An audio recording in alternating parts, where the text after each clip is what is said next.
For this next song, I have to go into a rather funny tuning. But this is a song about a daydreamer. And actually, while we're on the topic of Ferris wheels and merry-go-rounds and things like that, I should tell you that I was at an exhibition in Regina, Saskatchewan, and I was just wandering along the midway, and I happened to overhear a conversation between a young couple who were obviously on their first date. And it was probably the classic example of when not to be a daydreamer, because daydreaming can get you into a lot of difficulty sometimes. It's not used properly. The couple, like I say, were obviously on their first date, and the conversation was mostly hers, and it went something like this. Gee, I'm really glad that we got this chance to go out tonight to the fair and all. Fairs are so exciting. I really wanted to tell you for a long time that I think you're really neat. See, I have locker 365, and it's just a little ways down from yours. I think yours is 372 or something like that, roughly. And, well, see, my girlfriend, Judy, she's the one with the red hair who has the locker next to me. That's locker 366. You've probably seen her. Well, we always watch you when you walk down the halls at school, and we always say, wow, he's really neat, isn't he? And she always says, yeah, he's really neat. She's probably going to be really sore when I tell her when I get back to school that we went to the fair and all and had a beautiful time, even though it was Dutch treat. Well, I just wanted to tell you that I had a beautiful time, and I think you're really cool. Well, about that point, he looked up at her with a faraway, distant look in his eyes and said, very dramatically, huh? That's when not to be a daydreamer, so I decided to write a song for her, and I call it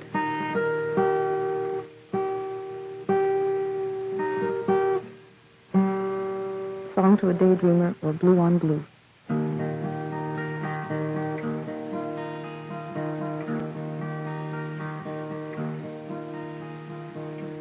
Blue on blue, skies in your eyes, staying away like I wasn't here. Where do you go when you fantasize that you wish I'd disappear? Dream a dreamer, leave you alone, lost in a world that's all your own. Then I come to blue on blue. Dreams like you are making now are very hard to share. All I ask is one small favor. Dream a dream and wish me there. Gold on gold, sun in your hair, spinning the rainbow, weaving the wind, brewing the dye for the midnight air, counting the gold at the rainbow's end. Maybe a princess whispers your name out of the time before I came. I'll never know. Gold on gold. Dreams like you are making now are very hard to share. All I ask is one small favor. Dream a dream and wish me there.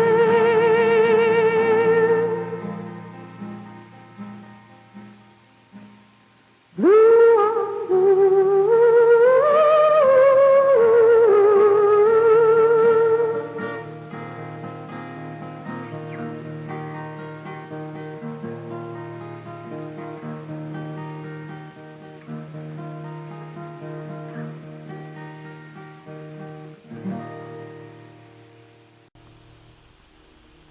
Joni Mitchell, a very young lady, Saskatchewan born. And if you've never heard of her before, if you've met her for the first time here, you know you're going to meet her again quite a bit during your lifetime. You're just starting out, sort of, aren't you? Actually, I've been singing professionally now for 2 years. but I consider that I've only started within the last year, because I've only felt that I've begun to have my own way to go, my own songs and my own guitar style, and I'm starting to get my own vocal styling now. How do you determine when you've sort of arrived and are what you want to be in this game, if you like? Well, I think that you have to feel it inside, but you do need encouragement. And I've just been becoming more and more successful, and it's sort of a law of averages. It depends on you don't bomb anymore. That's what it is. Did you ever bomb? I can't believe that. Oh, I don't know. I think bombing is a thing that is felt in your head sometimes. I've done performances where I didn't particularly excite anyone. I think they said, well, that's nice, you know. Mm-hmm. Whereas I think that now sometimes that I can excite people. Your songs have an interesting quality about them. They're very, for want of a better word, I think one just has to say poetic. Mm-hmm. Because they have a kind of eternity about them. They're not just about love and loss and the things that we normally associate with this kind of singing. Well, I'm very Canadian. You know that I live in the States now. Did you No. tell you that? No, you don't. Well, I married an American, and I'm living We in know Detroit. And I find that I've become more Canadian since I've moved to the States. I think maybe you do that. And the songs that I've been writing within the last year have had more and more of a prairie flavor, if not throughout the song. At least I set the song in Canada. For instance, I've written a song about a carnival in Kenora and things like that, and I'm always looking for Canadian ideas, you know, Canadian places instead of carnival in Detroit, which sounds like a drag anyway. You see all these cars going around in circles or something. Well, Joni, who are you singing all these songs to? The sort of coffee house group, do they already know the message, or is there a message that you're trying to give them, or anybody? The general message of my songs, I guess, is just happiness. Most of them have happy endings, and I don't write protesty things. If they protest at all, it's very subtle, and they're sort of, the message comes out like, don't do this, or try not to be that way, but it's still through happiness, so that it doesn't stand up there and sort of preach at people. What do you mean by happiness, Joni? Well, as a matter of fact, while I was here, or while I was in Toronto the last time, I got a bad review, and what the review amounted to, I think, was that I was too happy, and he criticized it for lack of depth. It was sort of like everything was happy, you know. He said I wasn't saccharine, but I was a little hearts and flowery. That's what he said. Mind you, I should say now, too, that I had 2 excellent reviews, plus this one that wasn't so good.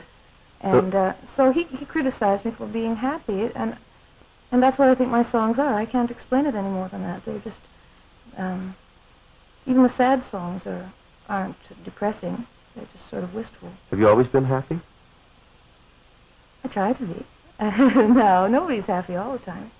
Have you always wanted to be a happy singer and writer of songs? Well, I started out in folk music, of course, doing traditional ballads, which were these long English things about Lady So-and-so whose husband killed her while her lover was standing at the foot of the bed and things, and House of the Rising Sun, about a girl who's been led astray. And I think maybe that's why my songs are all happy, because in the beginning they were all so dreary. They were beautiful, but they were, you know, they were just very miserable songs. Is there a big future in happiness? You think this is... Well, I don't know. I've been told by a couple of people I'm not what's currently happening, baby, but I think that they'll come around. I had a long talk with a fellow named Paul Allen, who is one of the people who did The Endless Summer.